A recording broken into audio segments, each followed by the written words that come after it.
முன்னாள் உளவுத்துறை மூத்த அதிகாரி திரு சுப்பிரமணியம் நம்முடன் இணைகிறார். 5 மணிக்கு இமிடியட் சீஸ் ஃபயர் என்று அமெரிக்க அதிபர் டொனால்ட் ட்ரம்ப் அறிவிப்பை வெளியிட்டார். இரு நாடுகளுக்கு இடையே 48 மணி நேரம் நாங்கள் பேச்சுவார்த்தை நடத்தினோம், விடிய விடிய பேச்சுவார்த்தை நடத்தினோம் என்று ஜேடி வான்ஸும் குறிப்பிட்டார். பாகிஸ்தான் அங்கு தலைமையும் அதை ஒற்றுக்கொண்டது. இந்தியாவும் இராணுவ உயர் அதிகாரிகளும் செய்தி தொடர்பாளர்களும் இதை அதிகாரப்பூர்வமாக அறிவித்தார்கள். இந்நிலையில் மீண்டும் உதம்பூர் ஜம்மு காஷ்மீரில் தன் வாளை காட்டி இருக்கிறது. மீண்டும் அத்துமீறலில் ஆஸ் யூஷுவல் அன்யூஷுவல் பாகிஸ்தான். உங்க கருத்து என்ன சார் இது பற்றி? சார், இது எல்லாமே எதிர்பார்த்தது தாங்க. என்ன இன்னைக்கு நம்ம அனௌன்ஸ் பண்ணது கண்டிஷனல் அண்ட் டெம்பரவரி சீஸ்ஃபயர்.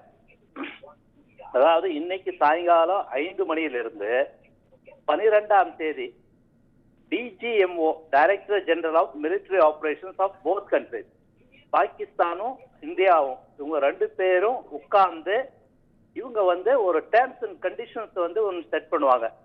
ஒரு மினிட்ஸ் ஆஃப் சீட்ஸ் கவர்மெண்ட் அப்ரூவோட இந்த டேர்ம்ஸ்ல நம்ம அக்ரி ஆயிருக்கோம்னு அந்த இது கொண்டு வரணும். இப்போ அதுக்கு முன்னாடியே பாகிஸ்தான் ஆர்மி நம்மளோட மெயின் பார்டரிங் ஸ்டேட்ஸ்ல இன்னைக்கு அந்த ஃபயரிங் ஆரம்பிச்சிருக்காங்க, ட்ரோன் அட்டாக் ஆரம்பிச்சிருக்காங்க, 2வது ஆர்ட்டிலரி ஷெல்லிங்ஸும் ஆரம்பிச்சிருக்காங்க. இது எல்லா வார்லையும் நம்ம பார்த்ததுதான். ஆனா அவங்க சொன்ன அந்த அறிக்கை ஒரு 3 மணி நேரம் கூட அவங்களால தாக்கு பிடிக்க முடியல. ஸோ பாகிஸ்தானை நம்புறது நம்ம இந்தியாவுக்கு என்னைக்குமே அது ஒரு மிகப்பெரிய ஆபத்தை விளைவிக்கும்.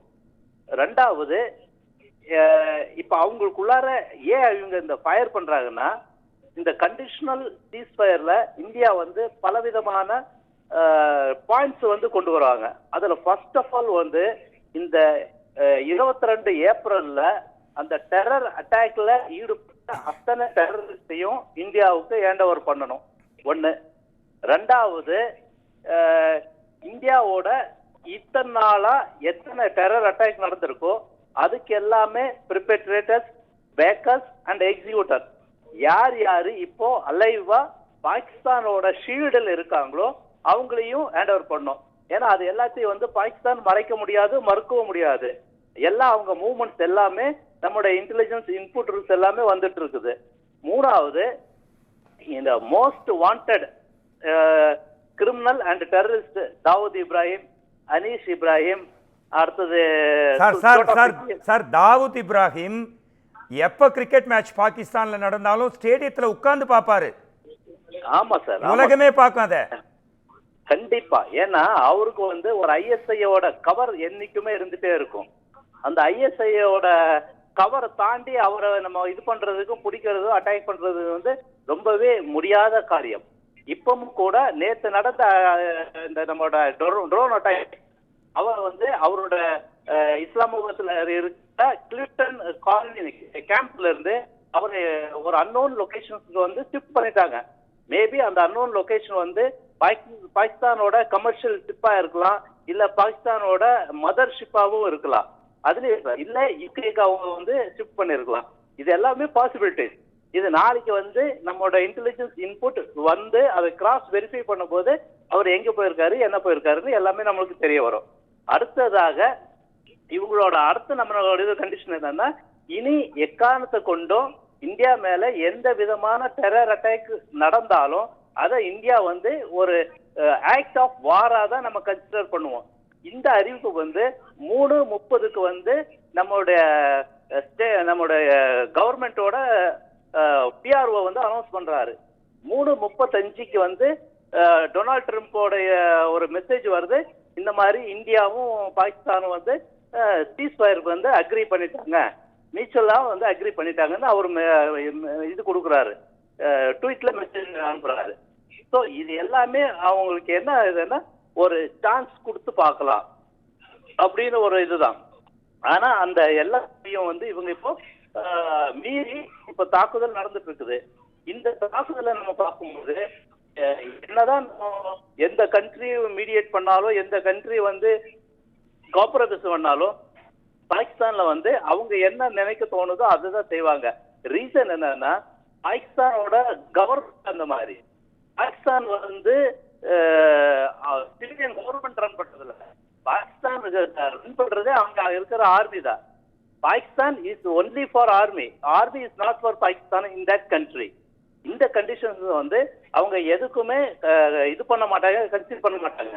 ஸோ நம்ம பொறுத்த மட்டும் அடுத்த 12ஆம் தேதி பிஜிஎம்ஓ லெவல்ல நடக்கிற மீட்டிங் அப்புறம் தான் என்ன நடக்கும்னு தெரிய வரும். இப்போ இந்த சீஸ்ஃபயர் வயலேஷன்ஸ் வந்து இனி எப்படி பூதாகரமா வெடிக்கும், இதுக்கு வந்து அமெரிக்காவோட அண்டர் செக்ரட்டரி அவங்க என்ன இதுக்கு ரெஸ்பான்ஸ் பண்ணுவாங்க, ஜேடி வான்ஸ் என்ன ரெஸ்பான்ஸ் பண்ணுவாரு, அல்ல இவரு டொனால்ட் ட்ரம்ப் என்ன ரெஸ்பான்ஸ் பண்ணுவாங்க, நம்மளோட எக்ஸ்டர்னல் அஃபேர்ஸ் மினிஸ்டர் என்ன ரெஸ்பான்ஸ் பண்ணுவாங்க. ஏன்னா இவங்க எல்லாம் வந்து அந்த இதில் தான் பண்ணாங்க. ஈவன் தோ சவுதி அரேபியாவோட எக்ஸ்டர்னல் மினிஸ்டர் அவர் என்ன ரெஸ்பான்ஸ் பண்றாங்க, இதெல்லாம் வந்து இப்போ இன்னும் ஒரு மணி நேரத்துல நம்மளுக்கு மெசேஜ் வர ஆரம்பிச்சிடும். அதுக்கப்புறம் வந்து ஃபர்தரா என்ன பண்ண போறாங்கிறது நம்ம பார்க்கலாம். சார், பாகிஸ்தான் செய்தது ஒரு கோழைத்தனமான விஷயம் அப்படின்றதுல ஒரு மாற்று கருத்தே இருக்காது. ஆனால் ஒரு பிரில்லியன்ட் மூவ் கூட கிடையாது சார். ஒரு வாரில் ஒரு பிரில்லியண்ட்டான மூவ்னா இருக்கணும் இல்லையா? இந்தியா பாகிஸ்தான் இடையே ஒரு பதற்றம், போர்ச்சூழல், சண்டை. மூன்றாம் தரப்பு ஜேடி வான்ஸ் வந்து முதல்ல நீங்கள் நாடுகள், பக்கத்து நாடுகள் நீங்களே பார்த்துக்கங்க, நாங்கள் தலையிட மாட்டோன்னு சொன்னாங்க. ஆனால் அமெரிக்காவே முன்னெடுத்து நீண்ட நேர பேச்சுவார்த்தை 2 தளபதி 2 உயர்மட்ட தலைவர்களோட, இரு நாட்டு தலைவர்களோட நடத்தி கொண்டு வந்திருக்காங்க. இப்போ உலக நாடுகள் கிட்ட ஒரு கெட்ட பேர், பேர் பாகிஸ்தானுக்கு கிடைக்காதா சார்? சொன்ன வார்த்தையை சார், சைன் போட்டு கொடுத்த ஒப்பந்தத்தையே பாகிஸ்தான் மீறும். வாய் வார்த்தையில தான் ஒப்பந்தம், இன்னும் ஒப்பந்தமே போடலை, போர் நிறுத்த ஒப்பந்தம். இதை மீறி இருக்காங்களே, உலக நாடுகள்லாம் சிரிக்காதா பாகிஸ்தானை பார்த்து? Exactly sir, exactly. இதுல நீங்க பாகிஸ்தானை மட்டும் குறை சொல்ல முடியாதுங்க. இங்க பாகிஸ்தான் எவ்வளவு ரெஸ்பான்சிபிளோ அதே ரெஸ்பான்சிபிள் வந்து அமெரிக்கா சிஐஏவும் அமெரிக்கன் கவர்மெண்ட்டும் தான். ஏன்னா அமெரிக்காவுக்கு வந்து இதெல்லாமே தெரியாது இல்லை. எல்லாம் இதோட பாஸ்ட் ஹிஸ்டரி பார்த்தாச்சுன்னா பாகிஸ்தான் ஆர்மி வந்து எல்லா வந்து வயலேட் தான் பண்ணிட்டு இருக்காங்க, அவங்களுக்கு எல்லாமே தெரியும். அதே மாதிரி இப்போ காசா இதுல கூட அனௌன்ஸ் பண்ணாங்க, இஸ்ரேல கூட அனௌன்ஸ் பண்ணாங்க, அதுலயும் அந்த வயலேஷன் நடந்தது. ஸோ உலக அளவுல வந்து இன்னைக்கு இந்தியா இன்னும் நம்ம ரிட்டாலியேஷன் வந்து இன்னும் பண்ணல, அவங்க தான் இது பண்ணிட்டு இருக்காங்க. அதை வந்து நம்ம நியூட்ரலைஸ் பண்ணிட்டு இருக்கோம். நேத்தெல்லாம் பார்த்தீங்கன்னா, நேற்று நடந்த 4 நாட்கள்ல நடந்த எல்லா அட்டாக்ஸ்லயும் நம்ம வந்து அவங்களோட ஏர் பேஸ் மேல எந்தெந்த இடத்துல இருந்து நம்மளுக்கு வந்து அட்டாக் வருதோ அந்தந்த இடத்த வந்து நம்ம நியூட்ரலைஸ் பண்ணிட்டு இருந்தோம், டெஸ்ட்ராய் பண்ணிட்டு இருந்தோம். இன்னைக்கு வந்து இன்னும் ரிட்டாலியேஷன் நம்ம கொடுக்கல. ஏன்னா நம்ம வந்து ஒரு உலக வந்து ஒரு பெரிய கண்ட்ரி, உலக அளவுல ஒரு பாசிட்டிவ் எல்லாமே நம்ம பார்த்து இது பண்றாங்க. இது வந்து ஈரான், சரி, ரஷ்யாவுக்கும் நம்ம உக்ரைனுக்கும் நடந்த போர்ல வந்து பிரதம மந்திரியே தெளிவா சொன்னாரு, இப்ப இருக்கிற எராவுல வந்து வாருங்கிறது தேவையில்லாதது, இதை வந்து நம்ம இது பண்ணக்கூடாது, என்கரேஜ் பண்ணக்கூடாது. அந்த நிலைமையில நம்ம பிரைம் மினிஸ்டர் வந்து இன்னைக்கு இது நடக்கிறத சரி, இதை நம்ம வந்து எஸ்கலேட் பண்ண வேணாம். இவங்க ஃபர்ஸ்ட் வந்து நம்ம டெரர் அட்டாக் பண்ணாங்க, நம்ம terror camp, launch bad, training centres வந்து அட்டாக் பண்ணோம், அது க்ளோஸ் ஆயிடுச்சு. ரெண்டாவது அவங்க ஆர்மி வந்து நம்ம சிவில் பாப்புலேட்டட் லொகேஷன்ஸ் மேலேயும், நம்மளோட ரிலீஜியஸ் சைட்ஸ் மேலேயும், நம்மளோட ஏர்பேஸ் மேலேயும் அவங்களோட ட்ரோன்ஸும் மிசைல்ஸும் அட்டாக் பண்ணாங்க. அதுக்கு வந்து நம்ம ரிட்டாலியேட் பண்ணோம். அதுக்கு தென் நம்ம வந்து நம்மளோட ஷிப் த்ரூவா வந்து க்ரூஸ் மிசைல ஏவி நம்ம கராச்சி ஏர்போர்ட்டை டிஸ்ட்ராய் பண்ணோம். இன்னைக்கு வந்து லாஸ்டா வந்து அவங்க எதுவும் அட்டாக் பண்ணல, நம்ம தான் லாஸ்டா இன்னைக்கு வந்து ஏர்பேஸ் எல்லாத்தையும் அட்டாக் பண்ணியிருக்கோம். ஸோ இது எல்லாம் வந்து நம்மளோட சுப்பீரியர் பவர் வந்து நம்ம வந்து காமிச்சிட்டோம். இது உலகத்துல வந்து எந்த கண்ட்ரிஸும் இந்தியாவை வந்து இந்தியா சொன்னால் செய்யும், செய்யதான் சொல்லுங்கிற அந்த நிலைமைக்கு நம்ம கொண்டு வந்துட்டோம். இன்னைக்கு பாகிஸ்தானுக்கு வந்து அமெரிக்கா எந்த விதத்துல ஹெல்ப் பண்ணாங்கன்னா, பாகிஸ்தான் கிட்ட இப்ப ரிசர்வ் வந்து சுத்தமா 0. அவங்க இப்போ இந்தியாவில இருந்து அட்டாக் பண்ண எல்லா இதுவும் அங்கிருந்து வந்து எல்லாத்தையும் நியூட்ரலைஸ் பண்ணதுனால அவங்களோட ஃபயர் கேப்பபிலிட்டி 0 ஆயிடுச்சு. இனி அடுத்தது வந்து அவங்க சைனாவுக்கு வந்து டிபெண்ட் பண்ண மாட்டாங்க. சைனாக்கார ஆல்ரெடி அவங்க சொல்லிட்டாங்க, நான் உங்களுக்கு கொடுத்த இந்த எக்யூப்மெண்ட்ஸ் எல்லாம் வந்து நீங்க வந்து ஒரு பொம்மை மாதிரி பார்த்துருக்க வேண்டியதுதான். ஏன்னா இன்னைக்கு நீங்க வேர்ல்டு லெவல்ல எங்க போனாலும் சைனா ப்ராடக்ட், ஒரு சின்ன டாயில இருந்து ஒரு லைட்டர்ல இருந்து பெரிய இந்த மிசைல் ஒரு ஏர் டிஃபென்ஸ் சிஸ்டம் மட்டும் எல்லாமே சப்ஸ்டாண்டர்ட். இது வந்து இன்னைக்கு உலகத்துக்கு எல்லாத்துக்குமே தெரிஞ்சிச்சு. இதை வெளியே கொண்டு வர்றதுதான் அமெரிக்காவோடவும் சிஐயோட நோக்கம். அவங்களோட நோக்கம் வந்து இன்னைக்கு கம்ப்ளீட் ஆயிடுச்சு. அடுத்தது வந்து இன்னைக்கே நீங்க பாத்தீங்கன்னா மெயினா எல்லாருமே S-400க்கு வந்து ஆர்டர்ஸ் பிளேஸ் பண்ண ஆரம்பிச்சிட்டாங்க. இது எல்லாம் சோசியல் மீடியால எல்லாம் வந்துட்டு இருக்குது. ஸோ அமெரிக்காவோட நோக்கம் வந்து இன்னைக்கு பூர்த்தி ஆயிடுச்சு. அதனால அவங்க வந்து இந்த சீஸ்ஃபயர் இது வந்து ஆப்ஜெக்டை வந்து கொண்டு வந்திருக்காங்க. அந்த சீஸ்ஃபயரை வந்து அனௌன்ஸ் பண்ணிட்டாங்க. இப்போ வந்து அதை வயலேட் பண்றாங்க. ஏன்னா சைனாவோட ஃபாரின் மினிஸ்டர்ஸ் சைனாவோட இது வந்து அம்பாசிடர் கூப்பிட்டு அம்பாசிடர் வந்து கடுமையா கண்டிச்சிருக்காங்க. நாங்க இது கொடுத்ததெல்லாம் வந்து நீங்க யூஸ் பண்ணிருக்க கூடாது. நீங்க உங்களோட அட்டாக்கான உங்களோட ஆர்ட்லரி யூஸ் பண்ணிருக்கணும், உங்களோட டேங்க் யூஸ் பண்ணிருக்கணும், இல்ல உங்களோட ஃபயர் பவர் யூஸ் பண்ணிருக்கணும். நீங்க எதுக்கு எங்களோட HQ-9 யூஸ் பண்ணீங்க, நீங்க எதுக்கு வந்து எங்களோட மிசைல்ஸ் யூஸ் பண்ணிருக்கீங்க அப்படின்னு கடுமையா வந்திருக்காங்க. அதனால இப்போ வந்து இவங்க அமெரிக்கா சொன்னதை கேட்டு நாங்க சீஸ்ஃபயர் பண்ணிச்சுன்னா நாளைக்கு சைனா வந்து எங்களுக்கு எகென்ஸ்ட் ஆயிரும். ஏன்னா இன்னைக்கு பாகிஸ்தான் ஆர்மியும் டோட்டல் டிபெண்டா இருக்கிறது வந்து சைனா மேலதான். நீங்க முன்னாடி கேள்வியில அந்த பதில் சொல்லும் போது குறிப்பிட்டீங்க உலக நாடுகள் பத்தி. இப்போ அண்மை செய்தி மிக முக்கிய செய்தியா ஒன்று வந்திருக்கு சார். பாகிஸ்தான்ல ராணுவம் இடையே முரண்பாடா, பாகிஸ்தான் அரசும் ராணுவமும் முரண்பட்டு இருக்கா? கேள்வி எழுப்புவது இந்தியாவில் உலக நாடுகளே எழுப்புவதா தற்போது பிரேக்கிங் நியூஸ் வந்திருக்கு. இதை பத்தி உங்களோட பாயிண்ட் ஆஃப் வியூ சார். கண்டிப்பா சார், கண்டிப்பா. இது இன்னைக்கு நேற்றுதான் சார். இது ஸ்டார்டிங் ஃப்ரம் 1947 என்னைக்கு நம்ம இந்தியாவும் பாகிஸ்தானும் பிரிஞ்சு தனித்தனியா நாடா இது பண்ணாங்களோ அன்னையிலிருந்தே பாகிஸ்தானோட பொலிட்டிக்கல் சிஸ்டத்துக்கும் அங்க இருக்கிற ஆர்மிக்கு வந்து ஒத்து போறதே இல்லை. டே பை டே வந்து அங்க இருக்கிற ஆர்மி வந்து பொலிட்டிக்கல் சிஸ்டத்தை டாமினேட் பண்ணி இன்னைக்கு பாகிஸ்தானுங்கிற நாடு வந்து ஆர்மிக்காக தான் இருக்கிறதே தவிர பாகிஸ்தானோட ஆர்மி வந்து பாகிஸ்தானுக்காக இல்லவே இல்லை. இது வந்து நிதர்சனம், இது வந்து உண்மை. அதேதான் இப்ப உலக நாடுகள் எல்லாம் தெரிஞ்சு போச்சு.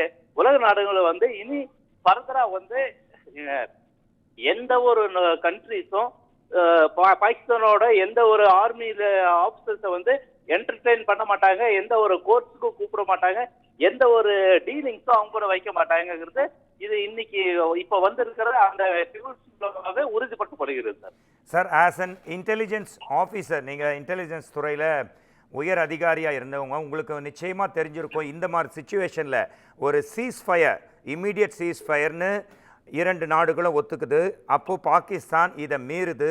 நிச்சயமாக அவங்க ட்ரோன் தாக்குதல்லாம் பாகிஸ்தான் இந்திய வான் பகுதியில் நடத்த ஆரம்பிச்சிட்டாங்க இந்தியாவை நோக்கி. அதை இந்தியா கட்டாயம் முறியடிக்கும். S-400 மூலமாக, மற்ற சிஸ்டம் மூலமாக டெஃபினட்டாக முறியடிக்கும், அதில் மாற்று கருத்து இல்லை.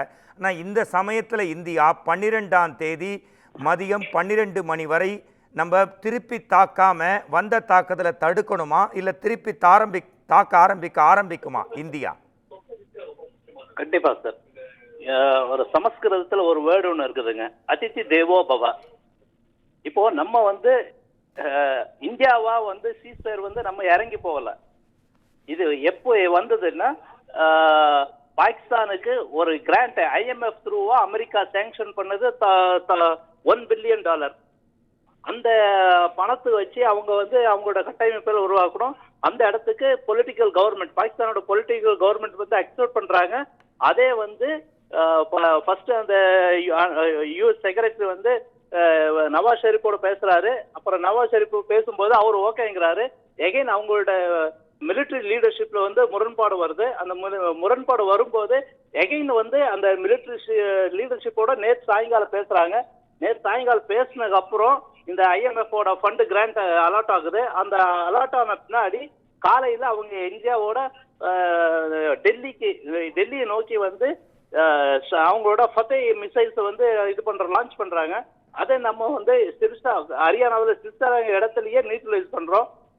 அதுக்கப்புறம் நம்ம வந்து அவங்க எங்க இருந்து இது பண்ணாங்களோ அந்த இடத்துல எல்லாம் அவங்களோட ஏர் பேஸை வந்து நம்ம தாக்கியிருக்கோம். ஸோ இதெல்லாம் நடந்துட்டு வரும்போது அவங்களோட Day 1ல இருந்து Day 4 மட்டும் என்னென்ன அட்டெம்ப்ட்ஸ் பண்ணாங்களோ அது எல்லாமே நம்ம நியூட்ரலைஸ் பண்ணியிருக்கோம், நம்ம ரிட்டாலியேட் பண்ணியிருக்கோம்.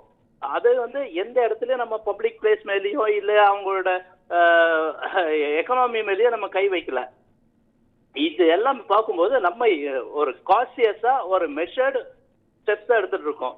இன்னைக்கு கூட அமெரிக்கா நம்மளோட அதிதி அவங்க சொன்னதுக்கு வந்து நம்ம அக்செப்ட் பண்ணி ஃபர்ஸ்ட் ஆஃப் ஆல் நம்ம அவங்க பாகிஸ்தானோட டிஜிஎமோ நம்ம டிஜிஎமோட பேசி நாம இது வந்து ஃப்ரம் 5 o'clock இருந்து நம்ம இது சீஸ்ஃபயர் வந்து அனௌன்ஸ் பண்றாங்க. அவரும் அக்செப்ட் பண்ணி அனௌன்ஸ் பண்ணிட்டாங்க.